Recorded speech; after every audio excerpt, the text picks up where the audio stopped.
Thanks for listening to In the Game with Elliot. Be sure to subscribe to stay up to date on the latest episodes.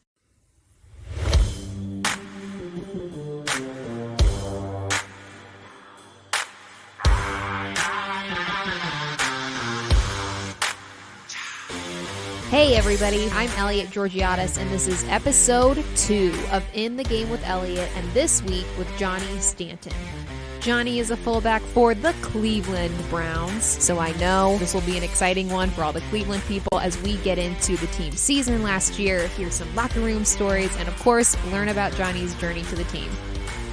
Johnny, I have been so excited, nervous, but excited to get the chance to talk to you. So thank you for taking the time to do this and working it in to your schedule. It's really great of you. You actually just got into town, didn't you? Into Cleveland. You've been training in California, haven't you? Yeah, training's been going really well. I was working with a great speed group. I was working with a great strength coach. I was doing a lot of position specific things. And yeah, once I got back here on Sunday night, we started up OTAs. And things have been going really well. You're actually from Southern California though, right? Yeah. So small world, my neighbor happens to work with the daughter of your former high school coach. And he wanted me to ask you what it feels like to be called Johnny Football.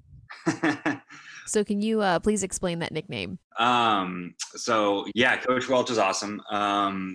Johnny Football obviously has been co-opted by Johnny Man for quite a long time now. My freshman year of high school, I remember I ended up lettering my freshman year, and I was that freshman who decided to get a Letterman jacket, which, it is what it is. Wear it with pride, man. Yeah, exactly. But I ended up, doesn't get cold super often in California, but when he gets down to like 50s, us Californians sometimes need to put jackets on. So when I got to spring and I was playing baseball in the spring in high school, my freshman year, I decided to bring like a Letterman jacket. On the Letterman jacket at my school, it has the team logo, it has your name, and then what sport you lettered in. So for me, it was the Santa Margarita logo, Johnny, and then football. That's when Johnny Football started for me. It was just one of my friends just deciding to call me that. And of course, like that fall of 2010, I think was when Johnny Manziel went off over at Texas A&M. So immediately was taken away from me. I was going to say, you have some small claim though, that you were first, but yeah, not that anybody would. It's okay. I had asked, I know probably some of your most hardcore fans in all of Ohio. So I had asked people like, what would you want to know if you were going to get to talk to one of our Browns players? And that's something because you're from California and people want to know, how's Cleveland been for you? I really liked it. I ended up staying during the season in Ohio City, and I really enjoyed it, especially, kind of like the revitalization of like the area. And I was right there down on Detroit Avenue. Could see the stadium from my window.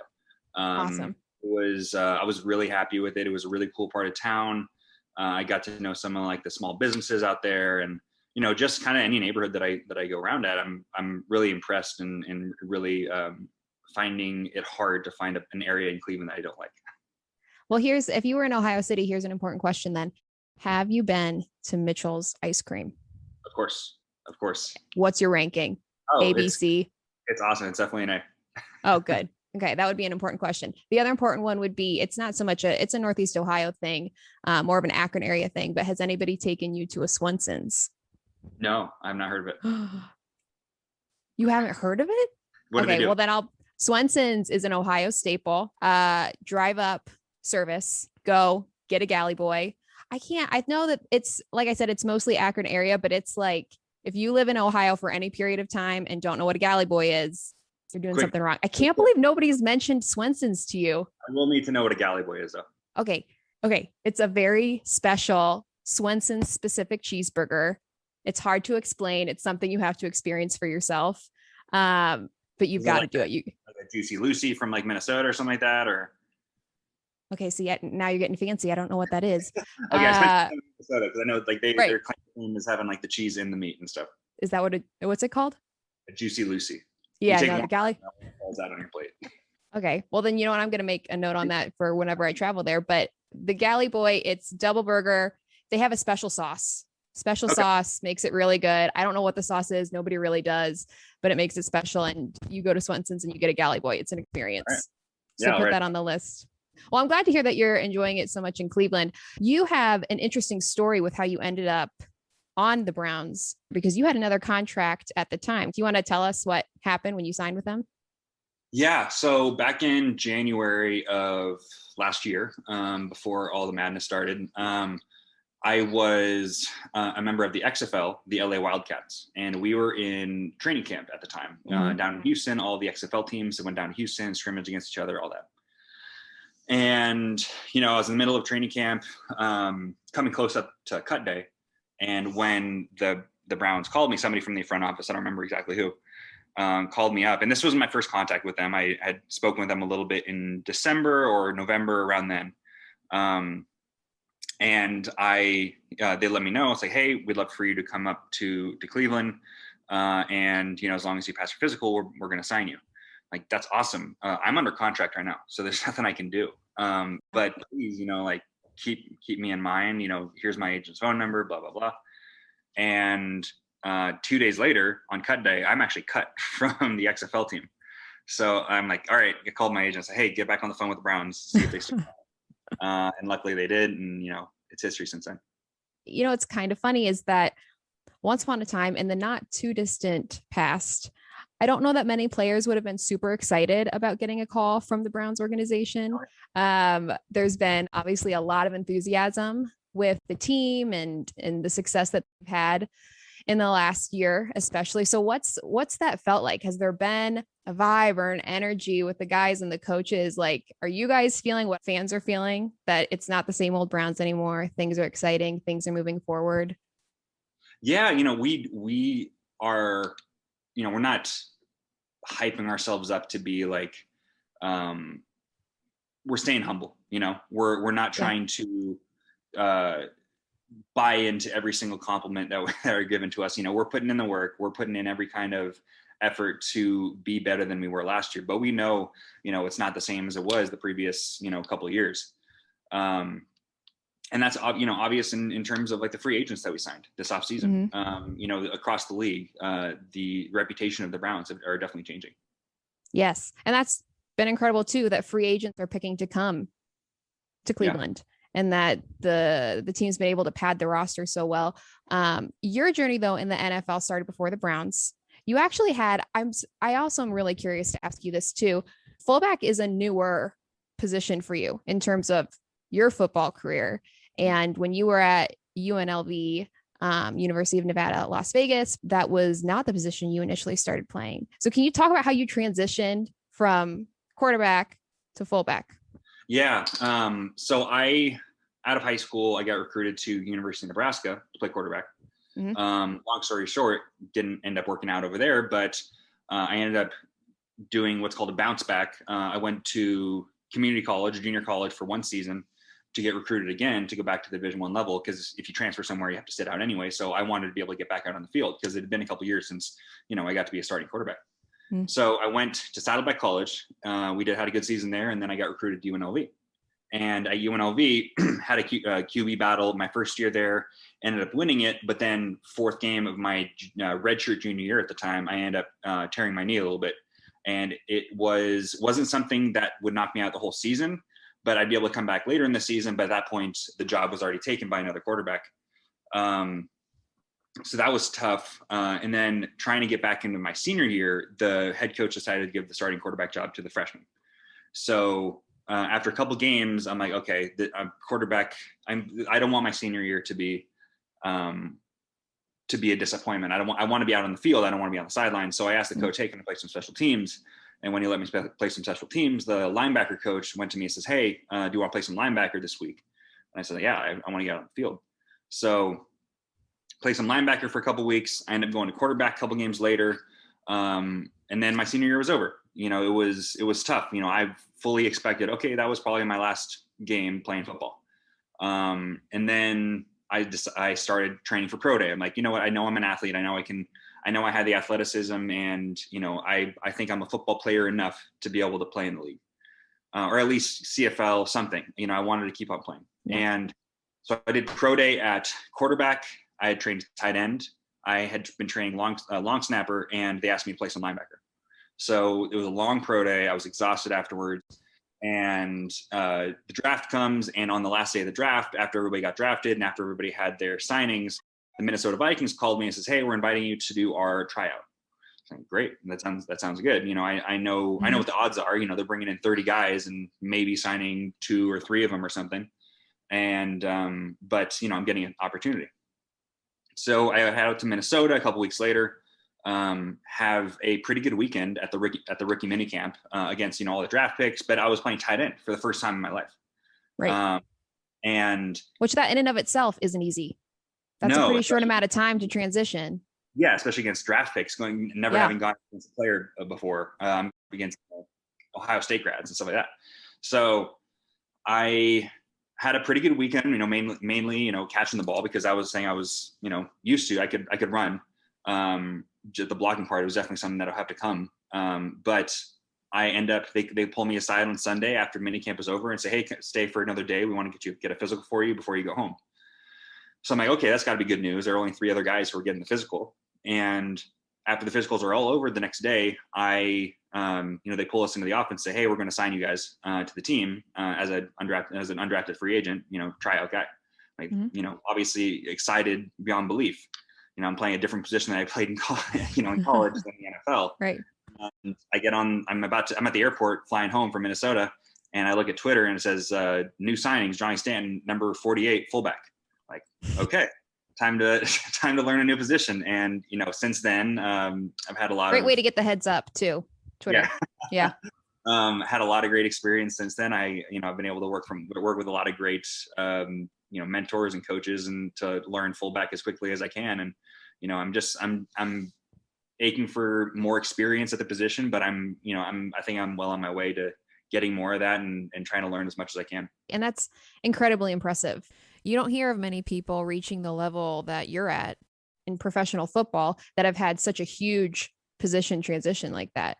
I mean, you're talking about it, kind of casually because it's what you did and this is what you want. So you're going to work hard. But like, how much work has it really been for you to learn this new position? Because not even a lot of teams in the NFL run this kind of offense with the kind of position that you're training for and that you're working towards. So how's the nitty gritty of it been?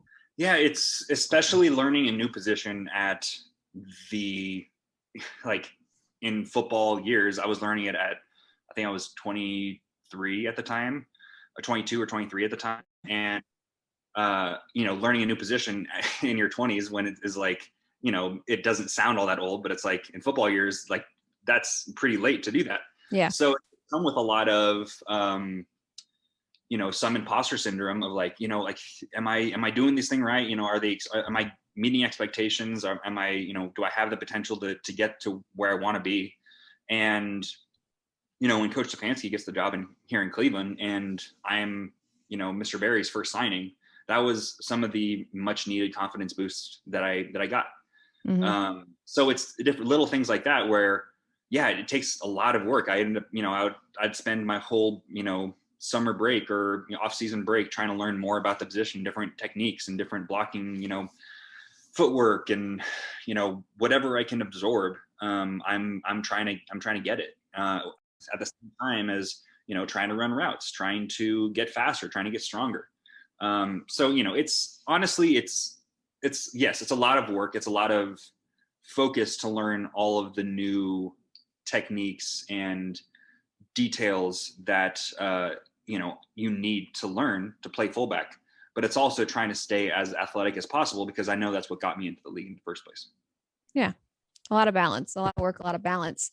So you said you got this position when you signed with the Vikings. Those first few months with the organization, I have to imagine, I actually can't imagine how exciting that must be when you set this huge goal and you finally get there. Was there some like, holy crap, like I'm really playing in the NFL moment?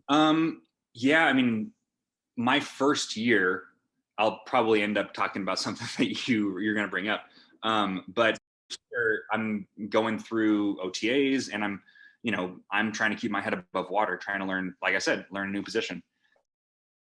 Trying to also at the same time, trying to learn like, what is the off season speed like for an NFL training, like OTA. Like, am I trying to hit somebody as hard as I can? Like, no, obviously not. I'm not trying to walk through anything either. I'm trying to, just like the rookies are right now, we're all trying to learn the correct speed at how to go. And then, training camp comes and I'm, hitting people more than I've ever hit. I was playing quarterback and now I'm going through an NFL training camp at fullback. And now I'm, running into guys as hard as I can. And then finally, when we get to preseason game number 1 is in Denver. And I'm playing, at the time, this was my best friend, River Craycraft. He was my high school receiver, went to Washington State, had a great career at Washington State, now got picked up by the Broncos. Was in his second year, didn't end up having a preseason the first year, but he was on the practice squad. And now he's having his first preseason game, first game in a Bengals uniform. Sorry, not Bengals, Broncos uniform. And I'm having my first game in a Vikings uniform. Wow. And we're getting, we only are on the field at the same time once because we're both on offense, and I was on kickoff, he was on kick return. But just be able to have that experience and get to see each other after the game and, take a picture next to each other was kind of as close as I could get to at least in my rookie year, get to this is the NFL moment. Wow. That's incredible. Because I can't imagine that happens very often either, that you get to have those kinds of connections with somebody that you have such a strong relationship with, and then you're both living the dream. That's really wonderful. Your time with the Vikings, though, you had another injury not long after, right? A week later. Yeah. Oh my God.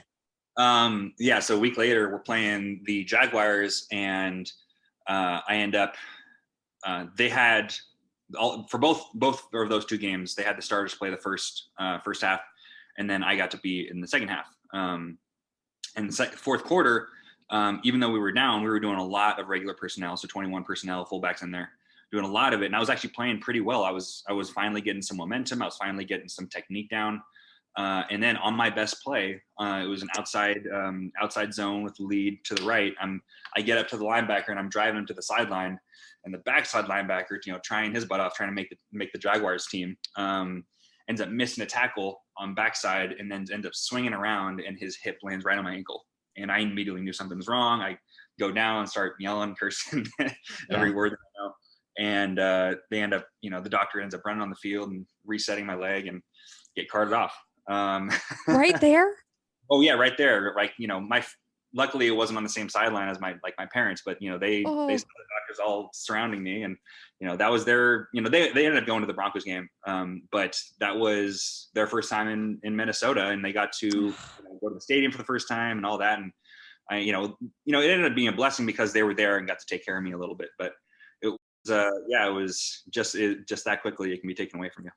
Gosh. I mean, you're pushing yourself to reach this goal and you get there. I don't even is there a word to describe how that feels? Disappointing was one of the words I could use to describe it. It was, I felt like I had finally gotten to somewhere where it was like, okay, I'm getting a little momentum, not only that game, but I kind of felt like, okay, this, what I've been trying to get to my whole life. And then in the preseason, to have it taken away from me as a guy who kind of, beat a lot of odds to be able to get to the position where I am. It was really frustrating. And, again, I kind of had that same feeling like I did my last game in my senior year of college. Like, okay, this is probably the last time I'm playing football. But what I did do in high school was come back from an ACL injury. And I knew what it took to come back from an injury and to rehab really hard and grind it out. And, just like hundreds of NFL and all athletes have done before me, I knew I just had to do the same thing, just grind it out and try to get back to where I was. And that's why 2019, why I was in the position of trying to get back to the NFL. I was doing everything I could. I was doing independent combines. I went to my college pro day again to get in front of scouts again and just doing whatever I could. And then the XFL ended up noticing me. And I thought that was going to be my 2020 was playing an XFL season. It all was weird, but it was crazy. Yeah. Yes, to put it mildly, right? But it seems like you generally really have a silver lining kind of attitude towards life. And you obviously you have to be incredibly motivated to do what you're doing, but you just have such a positive attitude. And that's not easy to maintain when you're talking about every challenge that you have faced along this road. Have you always been like that? Does it ever get challenging to maintain, or you don't have a choice, so you just push? Yeah, it's easy to make it sound like I've always had that throughout this whole process. There were definitely times where I felt like, man, is it still, especially in 2019. 2019 was, I was lucky. I was extremely lucky last year to be in the position I was. I just signed with the team, and I was employed all of last year, and I got my first NFL game in last year. But 2019 was the really hard year for me. I was cut at the beginning of 2019, and I was unemployed for a large majority of it, trying to get whatever training I could, with whoever, trying to get in front of whoever I could. That was definitely a time in my life where I was like really frustrated and really trying to, keep my head up and keep motivated and keep confident and positive. But it wasn't all. So, it ended up being like that. You always refocus yourself. And, I got to talk to a couple high school teams over the last couple months. And one of the things that I always tell them is one of the things that has really helped me out. And I don't know if this has helped other guys too, but whenever you have a setback, was something that I've always done was not only refocus yourself, but ask yourself the question again, or ask myself the question again, like, do I still love football? Is this something that I still want to do? And it's not something where I'm second guessing it, but it's something where it's like, okay, if I'm going to keep doing this, I'm going to have to not just write it out as in like, oh, this is just the next thing I do. This is, it's a critical point where I have to make a decision. Do I want to spend the next 6 months trying to rehab into something that might end up not going anywhere and might set me back trying to get some other career for the next year or whatever? Or do I try to, step down and try to go into a normal life, that kind of thing. And each time I asked myself that question, whether it was after my ACL injury, after it was losing the job or not getting the spot in Nebraska and having to transfer, it was after hurting my knee again at UNLV, after my senior year, not being able to play the position that I wanted to play. And then after breaking my ankle, like all those different times, I had to step aside and think, okay, do I want to continue doing this? Do I want to keep punishing my body in a gladiator sport and go through this again where there's no guarantees? Being a guy who was a tryout player, undrafted out of a non-Power 5 conference school, playing a position I didn't play in college. All these odds are against me. I have to step aside and think, is this worth it? Is this something that I'm likely to, or even remotely possible of accomplishing again, getting back to where I was? And I feel, forever grateful that I was able to do that. That's really wonderful that you have that kind of attitude and that you're able to share it with others, because as you're describing, it's not easy and you have to really kind of get deep and reflective. Like, am I really going to keep doing this? Am I really going to keep pushing myself this hard? And as I was reading up on you, it seems like you actually spend a tremendous amount of your time supporting different causes and different organizations and helping out where you can. And I have to say, it's really impressive, the things that you choose to shine a light on and the organizations that you try to support. And I mean, there's a whole list that I had when I had been looking at the things that you've done. And where does that come from for you? Because that's a lot of time and effort on your part. Yeah, it all kind of started in 2018 when I got hurt. I grew up, having to, procrastinate. I ended up, procrastinating all my service hours, stuff that I would have to do to graduate from high school. I was always the one who would kind of dread going into whatever community service I had to do, whether it was working with a charity or blah, blah, blah. Cause I didn't really understand the gravity of it. When I did end up getting hurt, I was sitting around at home knowing that okay, my daily work is going into rehab, but what else am I going to do with all this time? I have a lot of different options, and what I ended up settling with was I want to give back somehow. And in searching for a cause to support, the first one that I found that I thought of was the Jesse Reese Foundation, which you'll see a lot of guys wear this bracelet, blue, like kind of cloudy bracelet, tie-dye bracelet, that says NEGU, NIGU on it, never ever give up. And I remember seeing that around my high school and not really knowing the story behind it, but Jessie Reese was a young girl whose family went to the same high school I went to, Santa Margarita Catholic. And her older sister, Shea, was just a couple years behind me. Her younger brother just graduated from Santa Margarita, but Jessie ended up losing her life to cancer, I think roughly 10 years ago. And learning more about that, I knew like, okay, this is something that's very local. Their headquarters is just a couple miles away from my house. This is something that I can spend a lot of time doing. So I ended up going to a joy jar filling session. The joy jar is a thing that's what their charity is. They give basically toys. It's jar filled with toys to courageous kids fighting cancer. So I go to this event and I ended up meeting Mr. Reese, Eric Reese, and at the event, and he invited me to come back to the Joy Factory, which is what they call their headquarters. And over those next 6 months through rehabbing, that was kind of what I did daily. I went there Monday through Friday, spending a couple hours there to fill joy jars for kids in hospitals, kids at home fighting cancer. And that kind of was what sparked a lot of the other, charity giving back stuff that I wanted to do. So, all started with Jesse Reese Foundation. I ended up finding Athlete Ally, which supports LGBTQ youth in staying in their sport, doing fighting legislation that that tries to keep them from playing their sport, and a whole bunch of different organizations that I try to do whatever I can to help through service, through volunteering, through donations, different things that I find important. I do what I can to try to support them. I love hearing the story of how you being in a really dark moment and a dark time in your life, that's what you chose to do, that you chose to help yourself kind of get out of it by helping others. And those are the kinds of things that I think are so wonderful to learn about somebody in your position, how you chose to overcome that difficulty and how now you're having an incredible impact on others. Going back to the Browns, because you've been obviously talking about these hurdles that you've had to overcome and the path that you've taken to get to this point. You had a really great moment though last season. I think it was week 11 against the Eagles that you had suited up. Yeah.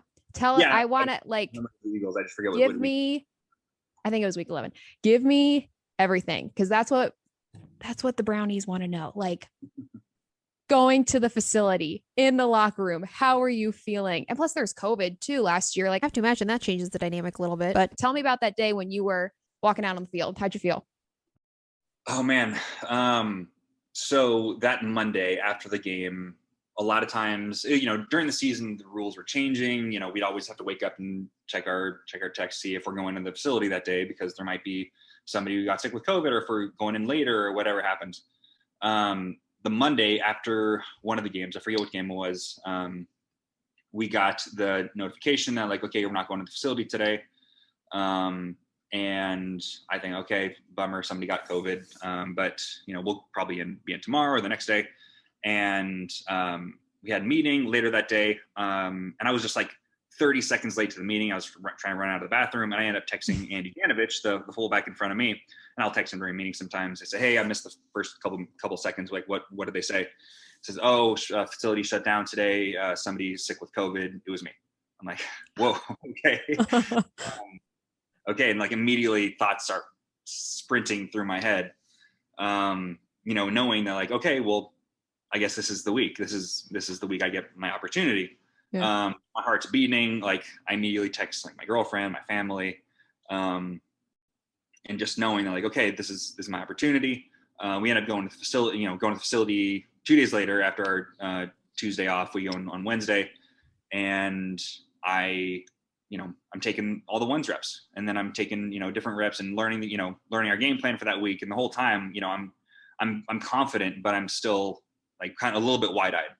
And finally game day comes, and my family got to like my family and my girlfriend bought last minute flights to come in for the game.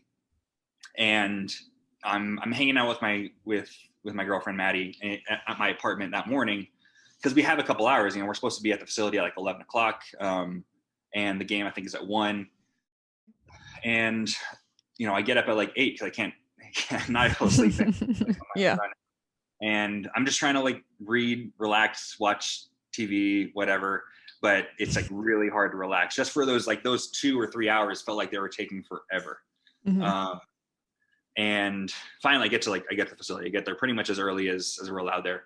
A couple guys there already, and I could tell I was being a little bit like quiet or anxious, probably like looked a little like awkward in the locker room. And I remember I was next to Austin Hooper. I was across from Joel Batonio and JC and all the guys. And they must have noticed that I had like a weird energy.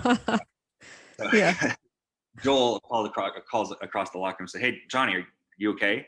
Like, are you nervous?" And I'm like, "Oh yeah, it's my first game. Like maybe I'm a little nervous." And he says, "Yeah, I would be too." It loosened me up a lot. Yeah, it was. Yeah, like from that point on, it's kind of all a blur. It was it was a big learning experience. I hadn't been in a game since the preseason 2018. Mm-hmm. And whatever you do during practice doesn't apply during the game. It's a whole different speed, it's a whole different energy. You're trying to do the best. I'm trying to do the best I can to keep up. And I learned so much that one game. It was obviously not the performance in my my second game ever playing fullback. Wasn't the performance that I want to be. I want to be at the all pro level. I want to do whatever I can to be successful and help the team win. Mm-hmm. And film review that week was like tough for me, because I know like, oh man, like that one I messed up on, and it's like little things that just like a little tweak will fix. But there was enough positive there to allow me to feel really proud about the moment of being able to get into a game and have my first NFL game experience. Well, I mean, it's worth mentioning you guys won that game, so I wouldn't have been too hard on yourself, because the locker room was definitely fun after that game. Well, tell us, man. Like, who's playing the music? Who's getting rowdy? What's happening in the locker room afterwards? That's basically Baker's running around, celebrating, and Mr. Barry's over there, and everybody's shaking hands and pumping each other up, and it was just a great experience, and I felt lucky to be there. So Baker running around the locker room, does that mean he's the same guy we see on social media? Like, there's no difference between Baker in the locker room versus Baker out in public? Same. Baker's pretty much everything that you would want him to be. Okay, good to know. And does everybody call him Mr. Barry, or do you call him Mr. Barry? I call him Mr. Barry. He's basically my boss. Guys call him Andrew, but I know he'd probably want me to call him Andrew, but I'll call him Mr. Barry. I was gonna say, because again, Johnny, I'm getting the sense from what you've told me and what you've talked about, you just seem like really responsible and really kind. So it's cool to get to talk to you and hear about, again, your path to where you are right now. And I think I'm hoping for big things for you this season. And I think that your story can be one that, like you said, talking to those kids in the high school programs can hear and really look up to. And you are an incredible example of, this NFL player that's not only working really hard, but cares about the people around him. So I think that's very telling, not only from what you said earlier, but that you call him Mr. Barry. Well, I'm glad I've told people so far. So prepping right now, we're still a little ways out from training camp, but like what's on your schedule? What are some of your goals? You've kind of hit on this a little bit already in terms of improvement, but like, what are you really hoping for this season, especially without COVID, as many COVID protocols, hopefully? Yeah. It's a different prep this season. Obviously last year we were all virtual. This year we went half virtual, half in person. And right now I'm just trying to improve the best I can. All I can control isn't if they keep me or not. It's all I can control is if I am getting better, if I'm proud of the effort that I put in.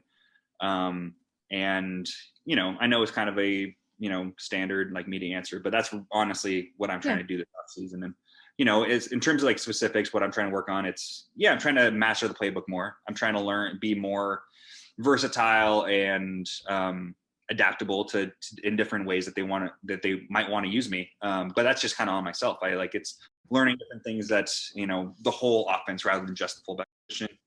And then, I'm working on my athleticism. I'm working on trying to be the best athlete that I can be first and foremost, as well as working on a more fundamentals and technique of the position. I think it'll be really exciting. Hopefully, I mean, obviously it will be exciting for you, but I know many Browns fans are excited about training camp. I think they were just releasing the schedule this week, and that'll be a different experience for you. And how would you rank the dog pound from what you could experience this last year, even limited as COVID made it? I'll just say there are two experiences that showed me like just how awesome Browns fans are. And the first one came, I forget what week it was, but we were playing the Raiders. I think it was the Raiders because that was the week. It might've been the Texans actually, because that was the week where during the national anthem, the storm kind of just blew up in the stadium. It was, there was like a 5 or 4 week long stretch where it was just like every game was just like rainy and cold. And this was right in the middle of it or right at the start of it. And during the national anthem, just like the storm just like whipped around the stadium, and I was like warm inside with all the other practice squad players. But all the fans were getting all hyped up alongside like the players on the field. They're all like getting pumped up, and it just shows a completely different attitude to like what bad weather will bring into your energy and like what it can do to you. And it just hyped our guys up, and especially the fans. And that on top of the last final weeks of the season when we're fighting for a playoff spot or we're in the playoffs, and the fans were showing up to the airport. They're showing up to our Saturday walkthroughs, just kind of just brewing up support for us. And I ended up taking a video of like all the fans lined up outside of our facility, and it was just a very cool experience. It showed me just like how awesome Browns fans are. That's great. That's really wonderful to hear. The other thing I had wanted to ask you about is I had noticed a couple weeks ago, you had responded to somebody on Twitter that said, big fan of the Browns. I think they said really just followed for the nerdiness. And you were, yes, that kind of attitude. You were like, yes, great, bring it on. Can you, it seems like you have a really wide range of interests. I have to admit, I don't know a ton about Dungeons and Dragons, but it seems like something you are much more knowledgeable about. So like describe for us outside of football, you're hanging out, like what is your fun activity? You don't have anything else on your schedule? Amongst many other things, Dungeons and Dragons, D&D is definitely among my hobbies. Can I ask a question about that? Yeah. Is it a game that you play like online? Like you got to really break it down for me because again, I don't know.